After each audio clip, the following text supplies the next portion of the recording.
Our next question, Jim, sent to CornyDriveThru at gmail.com from Andy in Liverpool, England. Jim, did you see Paul Heyman tagging into a dark match with the Usos before tripping over the bottom rope and taking a few hits to the back before exiting the ring?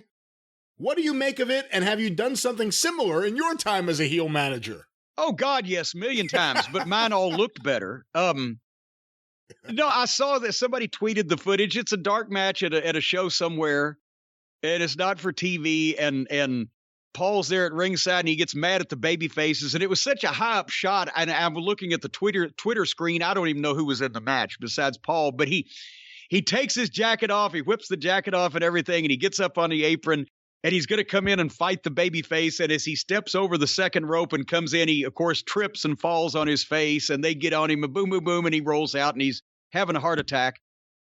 That was good. I always like to do it a different way because I would get mad. I'd take my fucking jacket off, right, and I'd throw it down, and I'd cut the tantrum, and I'd jump up on the apron of the ring, and I'd be cussing and screaming at the baby face, and Ricky Morton would do it, or Bobby Fulton would do it, or whoever the main baby face would do it. They'd go, come on, and I go, I oughta, come on, and I oughta, and they would lay down in the middle of the ring and like cross their heart, like to hope to die. I'm not going to do anything. I'm laying here. Take your best shot.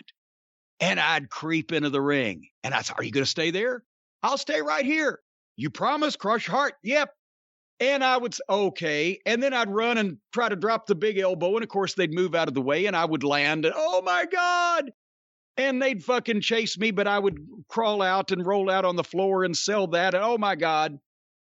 And then I'd grab my jacket and I'd be yelling at the referee and I'd be yelling at the baby faces and I'd be telling Bobby and Stan what horrible shit that was. And as I was doing that, I'd be up on the apron of the ring and I would put my jacket on inside out, but not see it. So now everybody in the place is laughing at me because I got my jacket on inside out and they can see the liner, but I'm still yelling at people and I don't know this until Stan comes over and says, Jim, I'm what? Leave me alone. Jim, what? And he whispers to me. And then I look down and see the jacket. Oh, goddamn. And I whip the jacket off and ball it up and throw it down again. And now we've just killed 5 minutes and everybody's happy and nobody's taking any bumps except me. And then I get out and then they have the rest of their match. It's a manager spot. I loved seeing Paul get active. I wish the trip had looked a little better because it was kind of obvious. He just kind of leaned in and face planted without hurting himself. But yes, and the old jump over the top rope and hang your fucking toe and fall in, all the shit I stole from Bobby Heenan. Yeah, I never could jump over the top rope for real, but I could fuck it up real easy. And it's just to keep the people fucking going while the guys are taking a breath and nobody notices. I was surprised to see it. It was nice to see because it looks like Heyman was having fun, but also you never see him do anything physical, really. But when I think of the trip spot, the best to me is the Lawler Funk match when Terry Funk goes to the floor and he gets himself caught up in the rope, that's the barricade. Yes. And you just stop noticing it. But by the time he gets in the ring, it's still wrapped around his foot and he just takes the perfect fall and he gets a big pop.